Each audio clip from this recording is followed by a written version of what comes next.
You have known and experienced the scenario multiple times. You are an overwhelmed entrepreneur or a busy executive or even a stressed developer. And you have a lovely child to whom you are not able to devote time. Chances are that you are feeling damn guilty about it, and the guilt is constantly playing on the back of your mind. Every day you are asking yourself, am I depriving her of my love? Am I being selfish? Then, one day you plan a day out with her to indulge her to the maximum and compensate her. She goes out with you and wants this toy. It is expensive. You cringe and try to reason with her. No. The crying starts, escalating into a full-blown tantrum. You give in finally, but it leaves a bad taste in the aftermath. What is wrong here? Let us start with your beliefs. It is a myth that children who have a working parent are automatically more deprived than children who have a stay-at-home parent. And children usually tend to get influenced by the attitudes of their parents. So if you are feeling guilty that you are depriving them, they will develop a victim mentality and play on your guilt to get special privileges from you. On the other hand, if you have an optimistic, courageous attitude, your children will be influenced and will learn from you. That is why Lawrence Steinberg, PhD, author of the best-selling book The 10 Basic Principles of Good Parenting, aptly defines a good parent as anyone who inculcates good behavior in his child irrespective of how busy he or she is. Good parenting helps foster empathy, honesty, self-reliance, self-control, kindness, cooperation, and cheerfulness. It also promotes intellectual curiosity, motivation, and desire to achieve.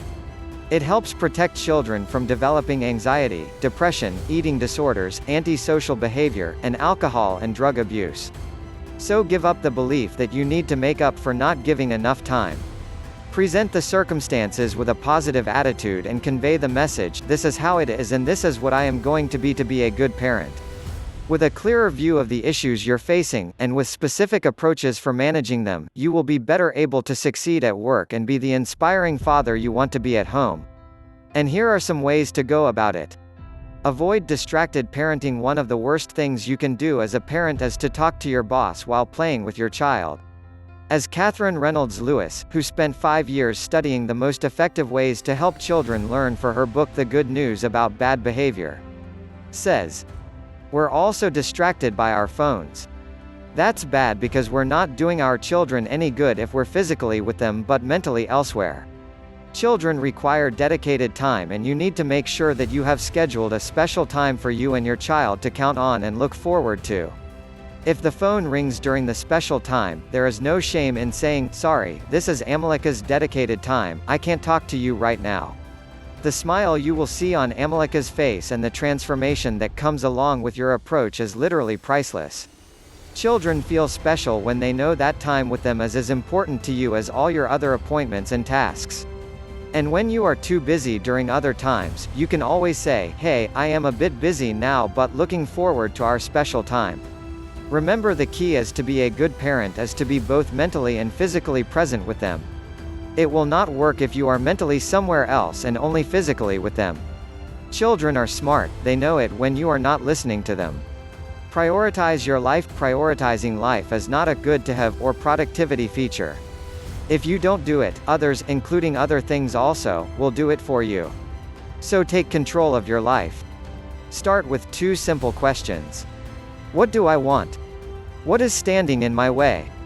The above 2 questions force you to be brutally honest with yourself and clear your mind of any excuses you might think to justify your actions.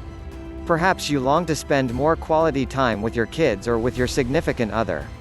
This may be the wake-up call that you need to streamline your emails, put down your phone, or cut back on your work hours. Maybe you really miss painting or playing the guitar or even that Saturday morning trek to the hills. You need to decide what is most important for you and then filter obligations through your personal lens to decide the best for your kids. When you say yes to one activity, you are saying no to something else because you cannot do it all.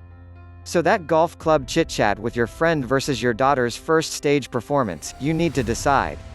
Helping your daughter on an important science assignment versus a hangout with an old friend, you again need to decide. There are endless opportunities to cut and prioritize your life. Remember, saying no does not make you a bad person. It only means you have a clear value path in life, and upholding the values you believe in will not only make you a good parent but set a good example for your kids to follow. Lastly, don't abandon discipline. At the end of a long day, if you feel guilty and then give in to your children, you are setting a wrong precedent here. As Catherine Reynolds Lewis says, "The other thing that happens is at the end of a long day you feel guilty for having been separated, so you give in when they ask for one more story or one more glass of water. But you'll benefit your child more if you're consistent. You have 5 minutes of cuddle time, or you always sing one song together. That way, they always know what to anticipate, and it helps them self-regulate. Don't be afraid to enforce rules. If your rules vary day to day in an unpredictable fashion or you enforce them intermittently, the child's bad behavior is your fault, not his. Your most important disciplinary tool is consistency. Identify areas that can't be negotiated. Set and enforce reasonable boundaries. Explain your rules and decisions and the wisdom behind those rules. The more your authority is based on wisdom and the less your child will challenge it. Explain things in a way that you will explain to a child. What is obvious to you may not be evident to a 5-year-old. She doesn't have the priorities, judgment, or even thought process to understand it.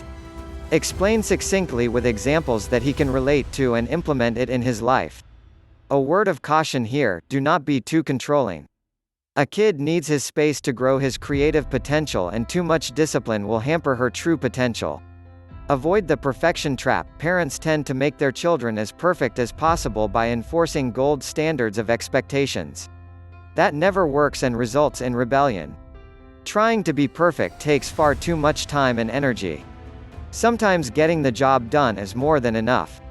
Finally, treat your child with respect. Children treat others the way their parents treat them. Your relationship with your child is the foundation for her relationships with others. Pay attention when she speaks. Respect her opinion. Let her know that you root for her and value her as a human being. Once you have a good relationship of mutual respect with her, the rest of the things automatically fall in place.